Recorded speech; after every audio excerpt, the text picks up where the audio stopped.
Welcome to the Iron Sharpening Iron Show. I'm your man, Big Jack. This is where we prove we are stronger together, that if each one would reach one, we can all grow and glow. And I'm super excited today because I got my man Walt Talks with me. And the other part is it's been a very interesting day because I was able to watch the Open earlier today. And a person I've never seen or even heard of won the Open. And I'm like, wait, where did this guy come from? And then I think Spain won the World Cup, so that was different too. So that's pretty cool. So what's going on? How you doing, Walt? Man, I'm good. Who won the Open? Ryan something. Ryan. The guy that went 10 under yesterday, 8 under yesterday. Yeah. Okay, man. He was balling, man. He was doing. Yeah, thing, Ryan man. Fox. Ryan Fox was the Open winner, and I like, who is Fox and where he come from? I know he's from New Zealand. But I know they said prior to this, he hadn't finished higher than 16. Yeah. And all of a sudden he's, so hey, congratulations to Ryan Fox and congratulations to Spain on winning the World Cup today. They just finished probably about an hour, not even an hour ago. They just finished it up. Who did they beat? Argentina. That's Messi, right? Yes. Okay. Yeah, and the cool thing about that was 18 years ago, Messi took a photo with a kid. The kid's parent had entered the kid at birth in a contest, and it was to be in a photo with Messi. So this kid is in a bathtub, and Messi is holding his kid in the bathtub. Where the kid is on Spain's team now, the number one player for Spain was in that picture. So 18 years in the making to have them on the stage at the same time. Wow. Yeah, that was pretty cool. So and I can't even remember his name. So I'm really bad with the names of the players and all. Okay. But at the same time, it was good. It was the first time that they did a halftime show for the World Cup. So we've never done that before. Jakara or somebody, right? Well, I know I'd seen Madonna and Justin Bieber and some other people that was out there. So they did a lot this time that they've never done before. And then being in North America was pretty cool, having Canada and Mexico as well as the United States host the World Cup, and that was pretty cool. So it was all good. It was a good one. It was a good one. But hey, we got a good show today. And because I wasn't 100% sure what your status is going to be and had to make sure that I had some coverage, I had to pull one out. So let's get my man up on the stage so we see who our guest host today will be, our special guest host. And let's bring him up to the stage. Let's bring my man up. Boom. Uncle Funk. What's up, bro? How you doing? How you doing? What's going on? Man. Runner up here, runner up. How y'all doing? Hey, man. Hey, look, man. I'm your understudy.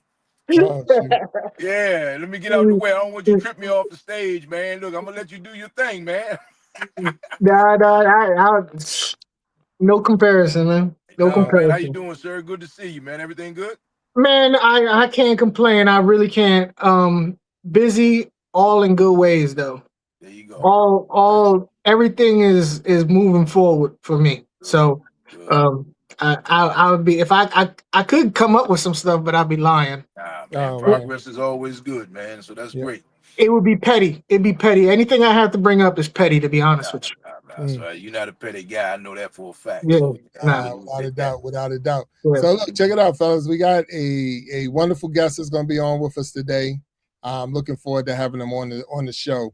But I got a question to ask you before we get him up on the stage, because this is something that we know is a more like a saying now and a cliche to some. But do you remember where you were during 9/11? 9/11, when the planes hit the towers, when the plane hit the Pentagon, sorry, and then the one, of course, that went down in Pennsylvania. But do you remember what you were doing at that time? Do you remember where you were? Yes. And so that's a thought I want you to hold, because our guest is going to take us somewhere down that journey as well. And I'm looking forward to getting him up on the stage. So if y'all ready, I'm gonna get him up here because I want to kick this conversation off. Okay. So y'all ready? Let's go. I need.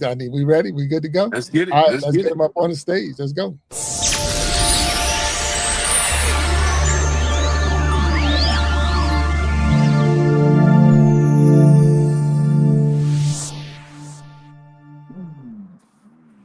my man Craig. How you doing, sir?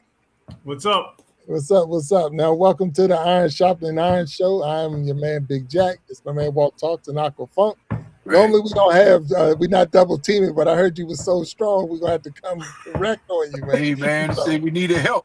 We needed help calling reinforcements. I had to call in. For sure. So, Craig, this is, again, Iron Sharpening Iron Show, and we are live on YouTube. We're live on Facebook, live on Twitch. And I hear some banging. I'm not sure where it's coming from, but I'm hearing banging, but hopefully it will stop that. But it's all good. It's all good. But I just want to know, again, we're live. This is a safe place for you.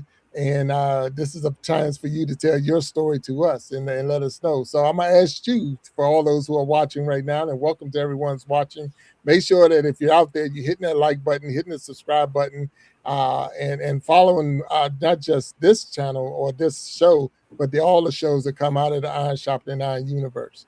But Craig, for all those who are watching, can you introduce yourself to us, please? Sure. My name is Craig Sikowski, and I always thought I was going to get famous as something I did in business, as a startup or something like that. And I ended up getting a lot of attention as a 9/11 volunteer that developed lung cancer. And as the story progressed, ended up losing everything in the United States, and I had to go to Merida, Mexico to get treatment because the system, the World Trade Center Health Program, was just abysmal. And I'm going around the United States talking about cancer and mental health awareness for the 25th anniversary of September 11th. Wow. It's hard to believe that we're at 25 years. It don't seem like it's been that long. And you said you was a volunteer. So how did that work? How did you end up being a volunteer for 9/11? So I've always been a carpenter and a mason my whole life. And I was working on 2 houses downtown Jersey City. And I was coming off my stoop one day, and I was walking out, and one of the towers was on fire. So I ran around a corner to get my fiance at the time, because we were moving down to Florida the next month in October to get married. And I told her to grab her camera equipment, and we went down to the river. And it was pure, as you can tell, pure pandemonium and chaos. And as we were watching, the first tower fell. And she's got all of these pictures, man, of this thing coming down. And, the cops were telling everybody to get back because nobody really knew what was going to happen, right? And we ended up going to the street that was by Liberty State Park, going into Liberty State Park, and that's when a second tower fell. And about, a half hour later or an hour later, people started coming off the boats, and they were all disheveled and covered in dust and everything. And I realized that I needed to get there because I was in construction my whole life. And I ended up going for 2 days. And long story short, in 2012, I ended up with pneumonia and a collapsed lung 11 years later. And then that's where the story started to get wild. I was diagnosed with a malignant tumor in my chest in 2017. And the doctor that told me in front of my 11-year-old daughter. And my first thought was to throat punch him. And that's where I started becoming a patient advocate for, all the things that are wrong with the sick care system in the United States. I've had a plethora of surgeries since 2017. And it's been like a living hell and a nightmare. And just being challenged by the healthcare system is something that I see every day. And being volunteers, we're not associated to any companies or any organizations that give us disability or anything like that. And we ended up, going bankrupt, losing everything. And I'm here to tell my story. Wow. So again, like I say, you're seeing the chaos is down there. You're seeing the damage. You're going in to help, give assistance, and you end up becoming, I guess, a victim yourself in that during that time. So how long were you there? I mean, because I'm sitting there like it wasn't from day one. It was how long did it? Was you working there for this thing to take its hold or take toll of you? Well, when I ended up getting cancer, I was told you only had to be there 4 hours in the first 5 days. And I was there 2 days of the first 5 days. I had gone over with a Tyvek suit and a respirator clogged in like 10 minutes. And I was on bucket brigade, and going across, it took 2 days to get across because everything was closed. And the first day that we tried to go over, the Coast Guard turned us around at Battery Park. And it was profound because as we were turning around, I saw a baby carriage sitting in the park, and I was just like, wow, I wonder what, like, whoever was navigating that baby carriage, what they were thinking about as they took the baby and ran. And then the day after that, like I said, I went back with the Tyvek suit and a respirator, and as people were coming off the boats, I took one of the guys' hats, construction hard hat, and another guy, I took his vest because they weren't going to need it anymore. And then in the process, a guy said, "Look, you over there, get on the boat." And I was on this boat, and I couldn't figure out what all the buckets were for, man. I mean, just buckets. And I got off on the other side, and I carried a whole bunch of buckets and just had people point and tell me where to go. And I ended up taking these buckets, and I couldn't see in front of me, but I could see to the side, left and right side.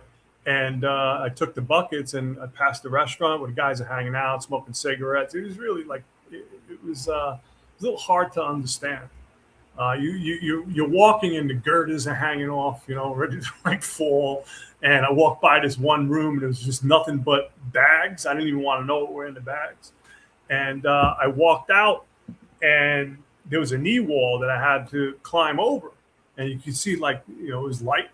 And I climbed over, and I put my buckets down, and I just looked, man. And it was an unbelievable feeling to see, like, squash fire trucks and police cars. And I started to think, like, what am I actually doing here, man? Because this is crazy. Yeah. And just as I was having that thought, an alarm went off, and then all I heard was run. And we all started, like guys just started running around this building and heading back to the river, and ended up the front facade of the building collapsed on the buckets that I just put down. That was my introduction to 9/11. Oh, wow. That's, I mean, a lot of people, I've never actually talked to anyone who was at ground zero during the event, after the event. So everything I'm listening to you now, and I'm more intrigued because of the fact that you're telling me a part of the story that I didn't see on the news or didn't hear in a story or in a news story or whatever. So help me understand the buckets. I mean, what is the, I can assume, but I don't want to assume. So what is the buckets for, and what's going on with the buckets? Well, it was a bucket brigade. So, you're in this line, and the guy in front is just putting whatever he can in the buckets and passing them back. Okay. And then when he gets burnt out, he goes into the back, and another guy moves up. And it was like that for just endless line. And, I got up there, and, I did my thing. And one of the things was like, you get in this bucket, and you're putting things in buckets, and, you're trying to, like, understand what you're putting in the buckets, because there's like little pieces of everything, and just like, we needed to clean everything up so the machines can come in, because it's just piles of just debris everywhere. And, it took a long time to get over that. It really did, because I saw stuff that I never thought anybody could ever do to somebody. And there was just a lot of camaraderie, man, and I'm sure, as we were talking before, Aquafunk, some of the craziest jokes you ever heard are in the times of crisis and trying to keep your shit together and wired tight. And I don't say I'm glad, but it was an experience in my life, and I didn't think it would come back to haunt me, because, like I said, I was leaving the next month to get married, and I never looked back. And it wasn't until 2012 when I started to hear about, like, these lawyers, and you need to talk to these guys because people are developing cancers. And I was only there for 2 days. And then I started to find out you only had to be there 4 hours in the first 5 days. And I was there, and I hit the wrong lotto. Wow. Wow, man, that's so what most people will be upset that they even took the time to volunteer when you find out you got something wrong. How did you feel about that? What life lesson did you get out of that as far as not that we want it to happen again, but that would be like, I'm never going to do that again. I'm never going to help somebody out or whatever. Did you have that mindset? Nah, I do it again. Mm. People talk about 9/11, and they're like, oh, that must have been like the most horrifying experience of your life. And it was like, nah, man, that was part of my life. I was molested as a kid. I was a drug addict in my teens. I was homeless. I was divorced, bankrupt. I've lost businesses, houses, cars. So it was just part of the experience. And what I've come to realize is like the human mind is resilient in a way where you can literally get over anything. So you could take somebody with catastrophic events and things that happen to them, and they can alchemize everything in this world, And I started studying something called epigenetics and develop heart and brain coherence for yourself. And it was when I had a 9/11 medical exam, a yearly medical exam. It was 2 years, I think 2.5 years after I had my nine-hour surgery to remove my mid and lower lobe of my right lung, where I had my arm extended out for 9 hours and my nerve deadened. And I woke up with something called Saturday night palsy, where it took me a long time to learn how to use my arm again because of the nerve. And I just lost my train of thought. Yeah, I just had a brain fart, man. Yeah, it's all good. I know we're trying to remember. I mean, a lot of stuff that you had to go through, and I don't want to sit there and keep harking on this time of it, because I'm more like I'm intrigued. But at the same time, I remember. I mean, in fact, that's it. When I even asked Aqua Funk and I had small talks. Do you remember where you were during that time? And I know I don't know, because I've never had to ask that question to either one of you. But Aqua, you remember what you were doing during that time? I know exactly what I was doing. I was on my way to a job interview. I was dressing up, had my tie on, looking sharp, and had a TV on while I'm getting ready. My wife at the time, she had already gone to her job because I had recently got out of the Army. And I kept hearing this in the background while I'm getting ready, in the mirror and stuff. I was like, what the hell? And I kept hearing, the World Trade Center. I was born in Brooklyn. I've been there, and I just couldn't. I just sat in front of the TV. I couldn't move. Didn't go to the job interview. Just sat there, I remember exactly where I was. Right. Wow. Yeah. And so now, Craig, like I say, I knew Aqua's from New York, because I knew that he, that probably been different for him. And you were saying, as a volunteer, there's no workers' comp or anything like that. So I guess I'm lost. What happens? I mean, how did your job? How did your? I mean, was your contractor? Yeah, I was a real estate investor, and we started.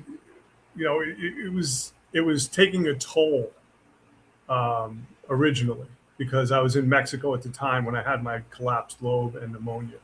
So it was stuff that I had to lay out of pocket. And then it was 2015. I moved back to the United States to launch my speaking career. I used to speak before at convention centers, and I went to go back to the United States to launch my book and my speaking career. And I ended up battling for the next 10 years lung cancer. And the surgeries and procedures for lung cancer, and I had a whole bunch of knee surgeries. 2020, it seemed like I was in a surgery every month and a procedure in the middle. And it was just taking a toll on him. It was taking a toll on us financially. And then I heard about the Victims' Compensation Fund, which I did get. However, that being said, it's they give you $250,000. And that really doesn't do anything because you're continually going through just living expenses and trying to survive. And people like $250,000, like it's like hitting a lotto. What happens when your bills are $600? What happens when you have to go bankrupt? What happens when you're raising a child? What happens when you're married and you have a spouse and she is actually my caretaker? So we're not working at the time because she's trying to save me from dying. And I just thought I was the loser, man. I thought I brought this upon my family, and my daughter was 11, 12, 13. I thought I was chipping her on her life. And then I was looking at my spouse and I was like, nobody wants to go through this. And what a loser. I felt less than. And it just, it was a shit show. And what I finally realized is there's thousands of us like that right now. I'm one of tens of thousands that are sick and dying. And the World Trade Center health program has been a complete nightmare, failure. And, people don't understand because it's 25 years later and people are still getting sick. There are people that are still losing everything. And that's why I'm going on my tour. Okay. And we're going to talk about the tour, Craig. So but I want to come to Walt because I know even though you wasn't in New York, you was affected, or I don't know if you was affected. I've never asked you. So do you remember where you were on that day? I was, Craig, I don't know if you know this, I'm a retired DC firefighter. So it was on my first day off. I was outside, my second day off, I'm outside washing my wife's car.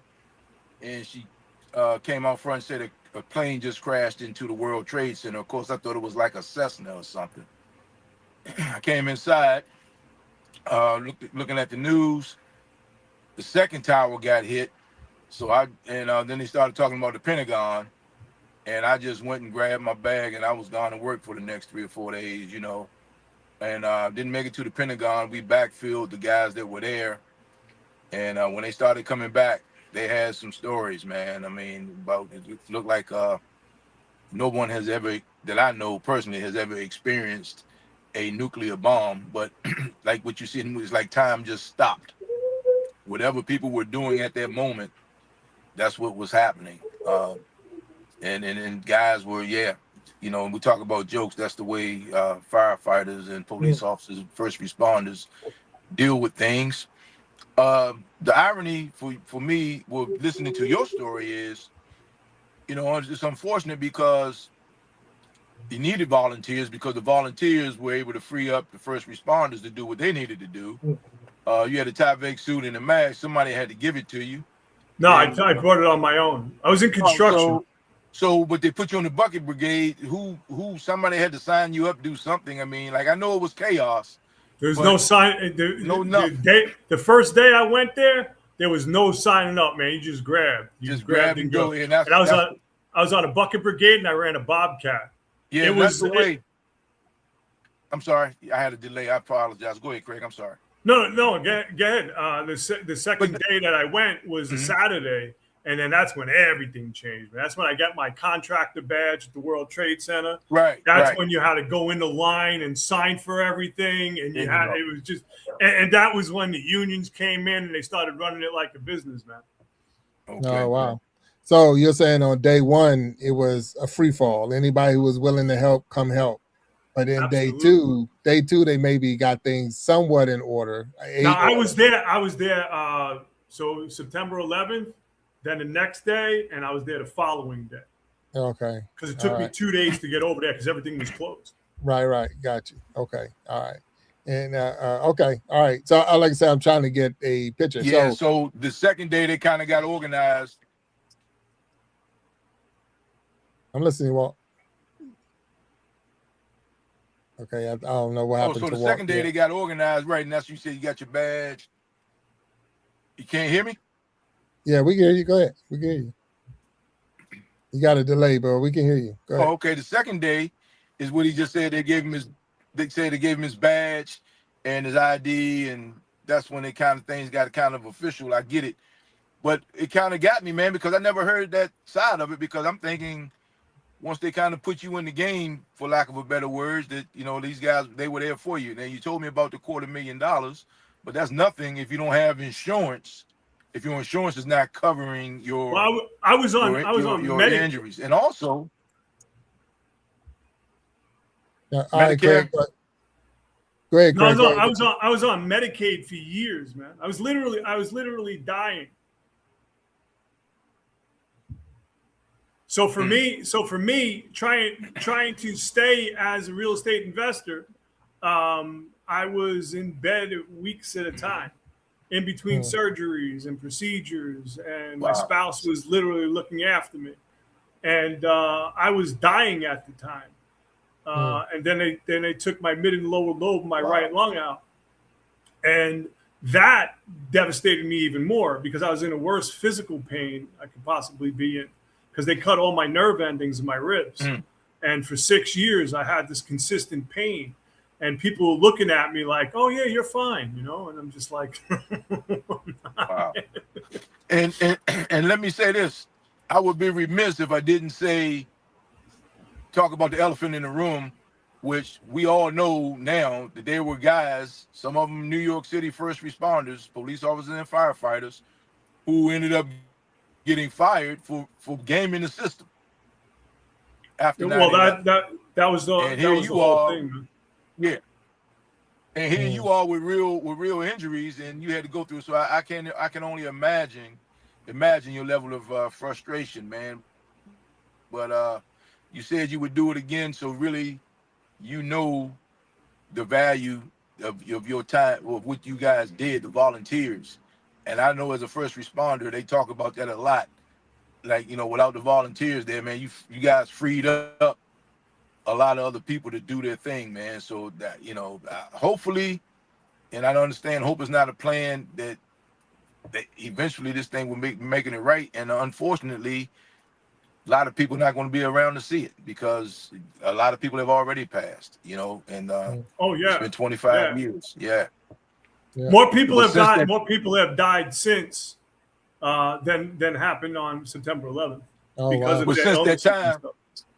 But since that time, the presumptive bill has come into effect, which has been a good thing for first responders, because when we do get cancer, they just presume that it was related to, and hopefully, man, you guys can get captured in that some kind of way.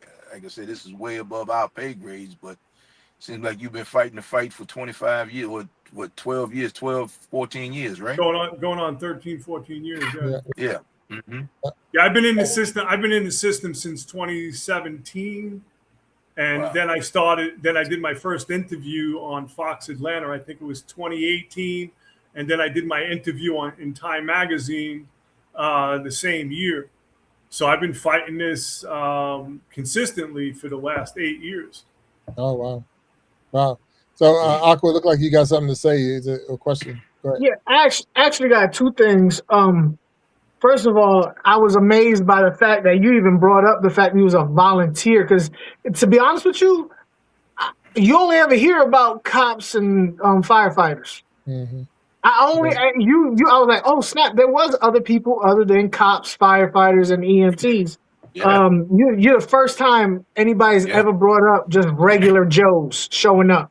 But I got two things, and you go ahead and answer however you want. First one is, you said you spent 2 nights there? 2 days. 2 complete days. Where did you sleep and who fed you? Oh, there wasn't no sleep. I went in the morning and I came back on the boat that night. Who fed me? It looked like a mall, man. It looked like a mall. There was a lines for hot dogs, hamburgers. There was a line for sneakers. There was a line it was like a mall. You got to pick and choose whatever you had. They had containers of everything on the pier. It was like going shopping. And and I actually had to get a different pair of work boots because my boots got so hot that they started molding around my feet. And I needed another pair of boots. And I got these like really crazy yellow Gore-Tex ski boots that are most amazing feeling boots ever, right? Because they were like they were ski boots, and I had gotten those, but I had burns on my feet, and it was a pretty interesting experience. Wow. Wow. And the second thing is, recently Jon Stewart went over there to DC to fight for legislation for the heroes. But Jon like I Stewart, said, Jon yeah, Stewart and a gentleman, John Feel Good Foundation. John and John actually went over there, yeah. Does And there's that other not people involved in that. does that not apply to you? It does apply. However, that being said, right, I'm a volunteer, right? So I'm fucked out of this. I'm kind of screwed in a way. But now I just heard this week that I'm going to be putting my paperwork in to get out of the World Trade Center health program and get into the program that is in New York City that's been taking care of responders and stuff. So Right. I'm hoping my paperwork's going to get transferred. Okay. And this may be. I'm sorry. No, the one thing that screws me, right, is getting primary insurance. Right. Because you need primary insurance because, like, the way they look at stuff, oh, yeah, you got lung cancer, your right lung. Well, I have scarring in my left. Yeah, but you don't have cancer, so you have to take care of that yourself. Okay, I'm trying to get health insurance. No, that's $1,900 a month. That's $3,900 a month with a $10,000 deductible because it's a non-ACA issue. And I'm just like, what are you talking about? And there's other responders as well. I'm certified in the World Trade Center health program. But the way the last couple of years has been with all the crap, I mean, you could just Google World Trade Center health program, and it is a complete nightmare. Anybody outside the system of New York City just deals with the most ridiculous crap. Like, I lived in Georgia, and they were making my appointments in another state. And it was like, how do you, like, come on, man. Like, come on. You got to get your shit together. And that's what frustrated me more. I was dealing more on the phone than actually going to a doctor. And I thank God I was on Medicaid in Georgia. What in your opinion needs to be done? They need to get rid of the system itself and start another one, and they won't do that. They just financed the system again. And it's like, if you have a system that's set up that's broken, right? How do you fix a broken system and keep it going? You don't. It's like when the earth closed, right? For 2 years. Literal earth closed for 2 years because of COVID.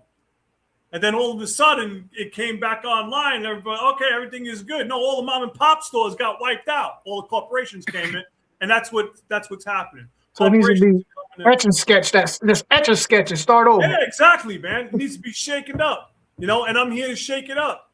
Okay.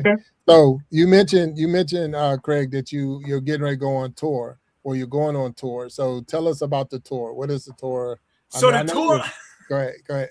The tour actually got, it was like I had this great idea to go around the United States to 20 cities, right, and interview first responders, people that lost everything, cancer patients, war veterans for mental health, right? And I sent out thousands of emails, man. There's online, there's me copy and paste for days. And what I come to find out with all my analytics, nobody gives a shit about 9/11 outside of, like, Philly, Ohio, and go right down to the United States, in LA, in Phoenix, and nobody like 9/11 what? So I had to redo it and go to 20 cities along the Eastern Seaboard. And I just figured that out. And I set up a GoFundMe for it, and GoFundMe heard about it, and they're taking over my media. So 1% to 3% of the GoFundMes actually get that. That's what I was told. So they're on board, and I have the GoFundMe set up, and I'm looking for sponsors. I'm looking for people that actually want to gain something, like national notoriety, because we're setting up the media campaign, and we're going to be doing a social media attack, a massive social media attack. TikTok, Facebook, Instagram, and I think that's going to get more traction than actual mainstream media. I got you. So based on hearing what you're saying, the we remember and we won't forget and all that. You're saying this half of the country don't remember, and well, even that whole concept of never forget, they forgot about us. Right. You know, because they say, oh no, well the money is there. Yeah, but you can't be seen, right? Because the administrative paperwork and all of that shit gets lost to the wayside, right?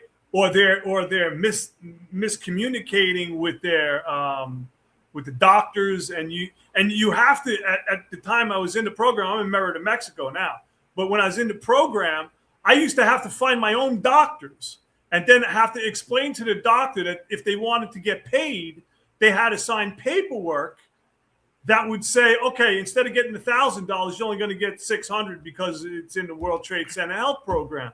And it's like, I got to do all of this shit. I'm the one that's sick. Yeah. Shouldn't I just be going to the doctor? Yeah. Right. And no, it's like it's a complete nightmare, man. Right. Wow. And like I say, and Craig, I want to thank you for sharing your story, because it is something that I haven't heard, and it's not so much that I don't care. It's just a lot of times when things don't affect you, or if you don't know anyone that it affects, it didn't affect you, not directly, you know. So I mean, there's still conspiracy theorists out there that say that it didn't happen. For you to say I was right there, you know, we knew that the centers fell, we knew that the World Trade Center, we knew the buildings they collapsed, but it didn't happen the way that we saw on video, or like you say, you got your fiance taking pictures and watching it implode and fall, and you know, so it's just one of those things where, you know, we get fed a lot off of social media, we get fed a lot off of, you know, hearsay, this and that, and a lot of, you know, it was because of this and this, that, and some things make sense, some things don't. So hearing your story from your point of view, and even as Aqua said, the fact that, you know, you don't hear about the volunteers, you hear about the first responders, you hear about the EMTs, you hear about, you know, the police officers and the people that was either on the aircrafts or in the buildings at that time. But then it's all the other things that went on around it, because you keep saying the boat. So where were you at that you had to catch a boat over to that part? Because I'm not downtown, from New York. Downtown Jersey City. It's right on the river. Okay, and, all right. And downtown Jersey City, yeah, it was. I can't remember the name of the marina. There's a marina right by the World Trade Center, and that's where we got shuffled back and forth from. Okay, and it was wild, man, because there'd be like 6 of us on the boat. And that boat was like we thought we were going to capsize, man. Oh, so you wasn't on. See, I'm thinking when you're saying this that it's going to be like the ferry going across or whatever. We're talking this a little speedboat. Yeah, we were on Coast Guard boat. I got you. Okay, yeah. All right. But so when I was going over, I was on a barge. Right. And I couldn't understand why all of those buckets were on there. Well, the thing is, and now I'll come in with my little part, because that is a crime scene.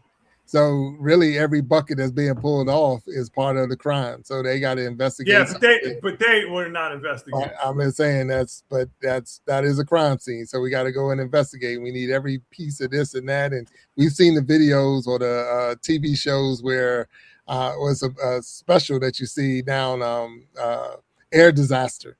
And they go and collect all the pieces from the aircraft, and they try to piece it all back together and say what happened and what made it go down and this and that.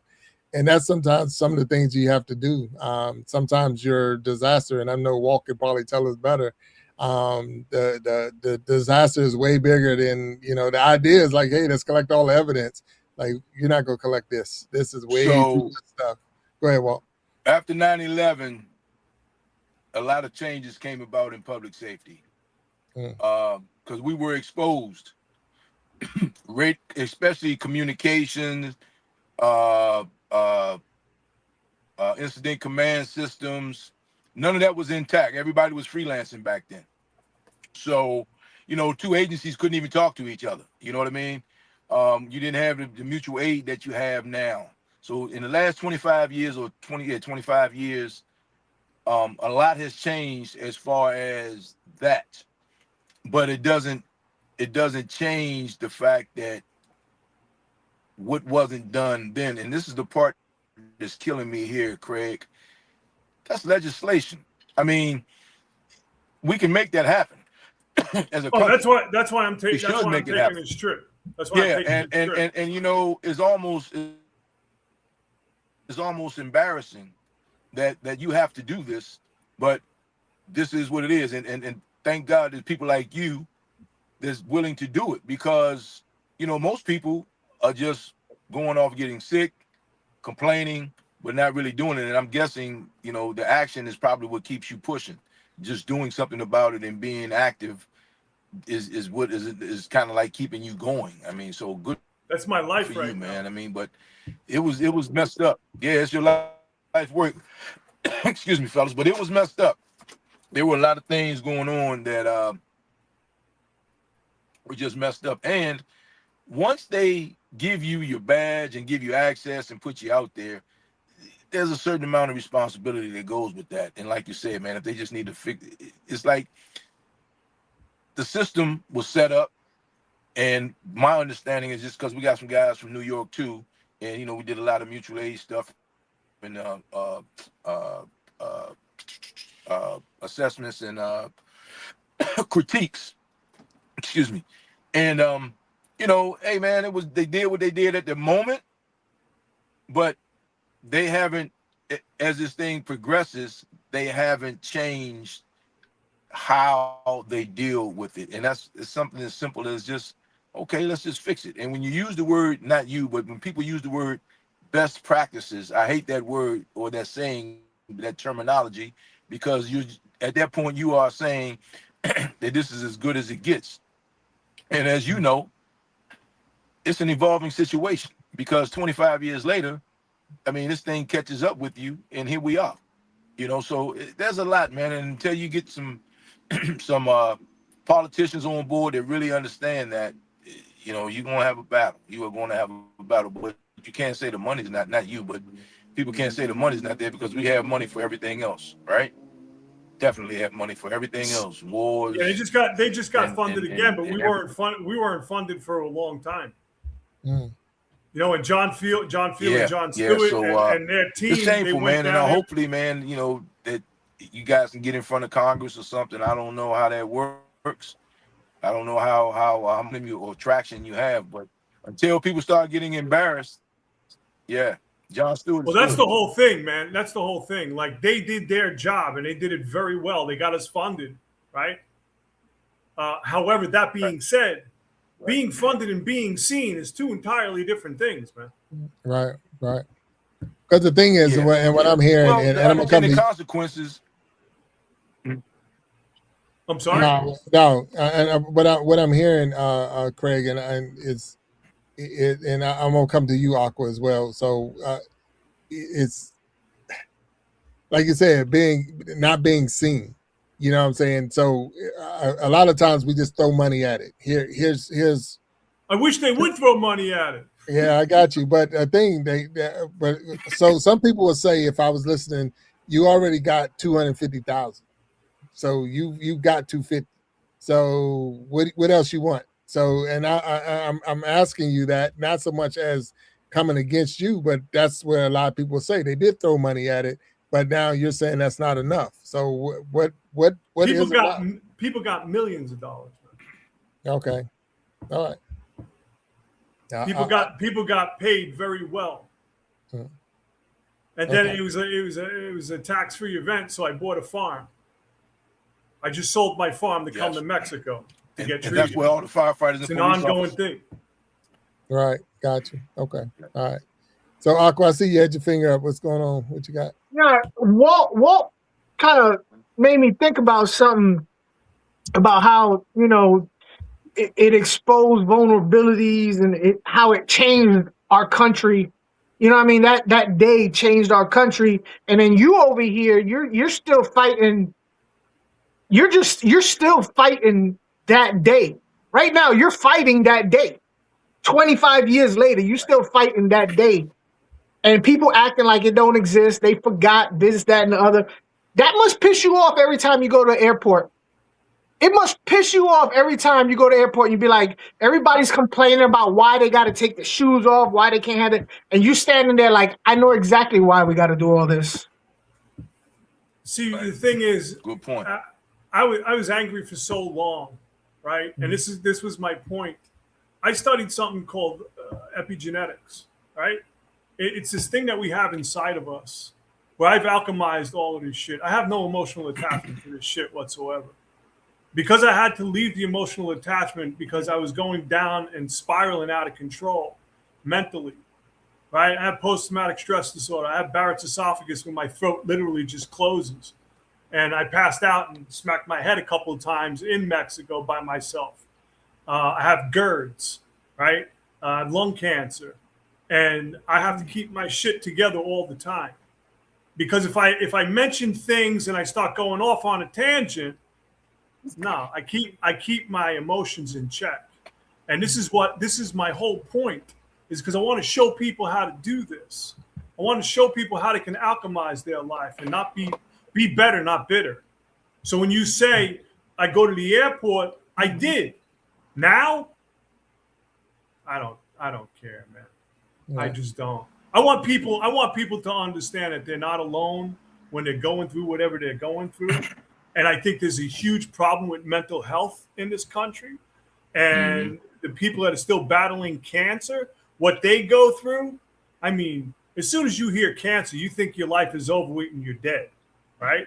And then you go through all the procedures and surgeries, and it's just a never-ending nightmare.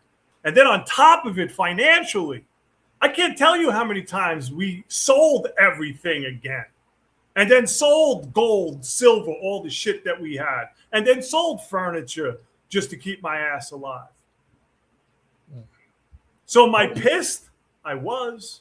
I got to keep everything in check as I'm going on this mission. Wow. Yeah, that's yeah. So now wait a minute. You said you had to learn and you want to teach. So help me. I'm almost where you are. I'm one of those people that's hearing and listening to this right now. I'm going through and didn't even realize that there was all these extra programs or things that I could have went to and got some help. I'm struggling and I'm upset. So what advice would you give me so that I could have even half of the attitude that you have to deal with this? Stop seeking external validation. Most of us seek external validation. And this was my point that I was getting to before, right? So I was studying epigenetics after my surgery for about 2.5 years. And I went to this 9/11 exam. And this doctor came out after I had my x-ray. And a doctor came out and said, Craig, have you ever had a bad x-ray? And I was just like, oh, man, she's going to be telling me I'm going to be dead by Tuesday or whatever. And then I just stopped and I was like, you know what? Whatever she tells me is not going to wipe the smile off my face or the mood that I'm in because I'm joyous.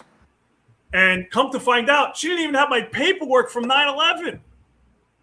And she saw this big cloud. Wow. And she thought, oh, wow, this guy's screwed. No, I had my surgery 2.5 years before. So she didn't even have that paperwork. So that was the evidence that I needed. You want to know why? My interior chemistry set didn't even change, man. I didn't get that oh shit feeling. And I was like, wow, this stuff really works. And it really does.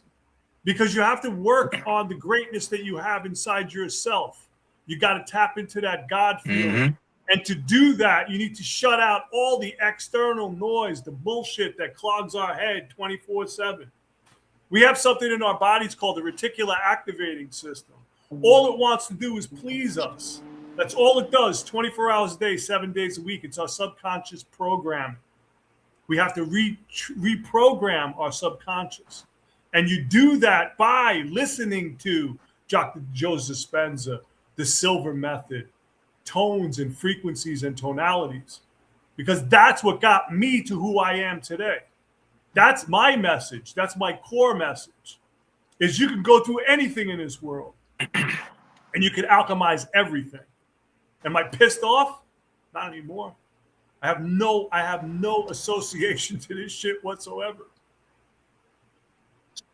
Yes. Wow. But now, and I'm not trying to be that guy, but I'm gonna have to be that guy. That doesn't change your bills. That doesn't change the fact that they are. That's right. It doesn't change the fact that. But what happens is, right? I've been through all the things that I've been through in my life. So when I get a bill, doesn't stress me out. Gotcha. Add it to the other ones. Add it to the other ones. What are you gonna do? What are you gonna do? Bleed, water from a stone? No. No, I'm in another country, man. Yeah. Right. No, I know, and I appreciate what you're saying, and that's why I want to make sure, like I say, when we have these shows, have these conversations, I'm definitely hearing your point of view. But I try to throw, and I know that my hosts over here, my co-hosts, they throw different things at you that they're thinking, that the other people are thinking, and that's what it is. That even in the comments at one time, someone saying, half your story is true, half of that, and it's not for me to chase that, to say what's true. No, okay. What happens is the mind, right, makes things up. Right. Right. 50% of everything that we think about, right, we have to fill in. It's not that. It's, did the incident happen? And your recollection is different. That's what it's all about. But did the incident happen? Right. Did I get the surgery? Did I get the procedures? Did 9/11 happen, right? So my recall is going to be something different. Because our mind works in such a wild way that it has to fill in gaps. So yes, 50% that you recall is bullshit. We have to fill it in. But did the event actually happen? That's the point. So we kind of project a lot of our lives based on past experiences. Based off our past experiences from zero to 8 years old, our programming, right? So from 0 to 8 years old, our programming, what does mommy and daddy do? What does aunt and uncle say? Our brothers or sisters? If mommy said you sucked at something, 40 years old, you're going to run into an obstacle and you're going to recall that. See, our brain doesn't know the difference in time, right? So I could recall somebody. This is what I do in coaching. I recall certain things in people's lives, and that'll change their biochemistry set. And I do that as a point, because as if I can have you recall something and put yourself energetically in that state, and your biochemistry set changes, then you can change your biochemistry set. So it's sort of the cousin of stoicism. Yeah, so stoicism has its issues because you're internalizing everything, right? So you're holding it in. We're talking about no. I'm saying, okay, so we always think stoicism means we don't care, but if you read, as I read books on stoicism, I found out that it's not like you don't care or you're indifferent. It's like you allow it all to come through. Everything passes through us. Everything passes through us. Yeah, everything passes through. So that emotion, even if you get, like you said, you get mad, it's not that you don't get mad, but your actions are what dictate, your mindset is what dictates how you act on your anger.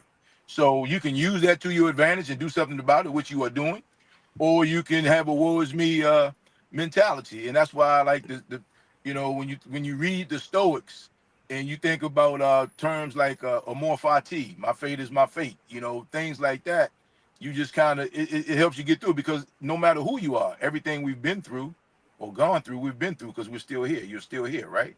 So some 100%. People have been through more. You've been through more than the average person, but it's all relative, because you have prepared yourself, or your creator, your mindset, your maker, however you want to look at it, has prepared you to deal with that.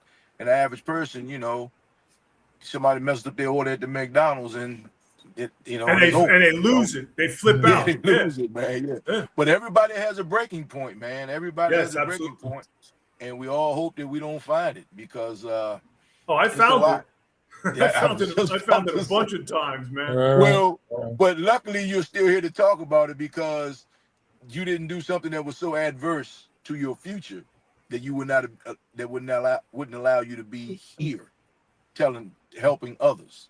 I have this beautiful daughter that watches everything I say and do, and as long as I'm still breathing, I have to keep my emotions in check. There you go. And sometimes I have to have those recalls for myself to just understand. That's a beautiful thing. She's still watching, man. Yeah. That's a beautiful thing. And the fact that you The fact that you are aware of that, self-aware enough to know that, that's a beautiful thing. That is a beautiful thing. All right, Aqua, I see you got something. Go ahead, sir. No, I'm over here listening to him, and I cannot comprehend any of that because I'm actually on, like, I'm all happy go lucky, giggles and all that, but a lot of people don't know I'm on bupropion because it's like a mood enhancer because I stew. I stew. Like, somebody will say something to me a week later, I'd be like, that dude told me, excuse me. Like, a whole week later, I'm still stewing. And I've been that way my whole life. So listening to you, I'm like, I don't understand a word he's saying because I just keep that locked up inside of me and just let it burn. So That's just my whole life. I've been like that. So what I do, right, is I have people recall, like, what event in your life from 0 to 8 years old makes you stew at whatever age you're at? Brooklyn. Okay. So in Brooklyn, 20, 30 years ago, events happened where you're still holding on to that. Yeah, I don't know, man. I know, but that's what it is. That's what it is. And it's like I had to get off morphine, Dilaudid, Percocet, Oxy. At one point, I was on 2,400 milligrams of gabapentin, right? And these were things where my girls were like, "You're a shitty person on these things. You're angry and you're miserable." And I had to go back to when I was a drug addict in my teens to be like, "Oh yeah, I remember detoxing in a basement apartment in Cliffside Park while my neighbor in my next room was smoking crack." So I had to tap into that. I had to tap into when I was molested as a kid and the pain and misery that I went through with that until my mom gave me a pain pill one time when I blew out my knee. And I realized that, hey, you know what? That physical pain went away and so did the mental pain. And that's something that, the girls are telling me I'm a crappy person on these drugs. I got to get rid of it. And that's when I started studying epigenetics. That was the true reason why. Was because I was on all of these drugs. I was like a zombie, man. And I just couldn't do it. Wow. I mean, I know we, of course, and I want to thank everybody who's watching the Iron Sharpening Iron Show. And I want to thank you, Craig, for coming out here and sharing your story because of the fact that we went all kinds of different directions and angles. And 100%, I know without a doubt that we haven't even scratched not even scratch the surface on all the things that could be going on. So when are you going to start your tour, and how can we get in contact with you if we want you as a coach? And I already dropped in the chat how we can help Craig out with his GoFundMe so he can go on tour. So when does the tour start, and how can we reach out to you? It's going to be 25 days before 9/11. I'm going to start. And I got a buddy of mine, hopefully, if we're funded, I can get him over from Ireland. He's a documentarist. And we're going to make a documentary. And Walt, I was just going to ask you if you would mind being interviewed by us if we came. Oh, yeah, sure. But I can get you some guys who were in the action. Oh, man. Like I said, I would appreciate that because that's where we're looking for real stories, man. Yeah. Because, I can get you some. Yeah, man. I would be. Yeah, I feel like, man, I wouldn't be qualified to speak on it. I mean, when I can get you guys who have real life stories. Like I said, I was on my day off, my second day off. I went in and backfilled. I mean, I know what those guys have been through, but I can get. I've been retired 13 years, but I can definitely still get you guys who are still dealing with those things for sure. That's not an issue at all. I greatly appreciate it. Yeah.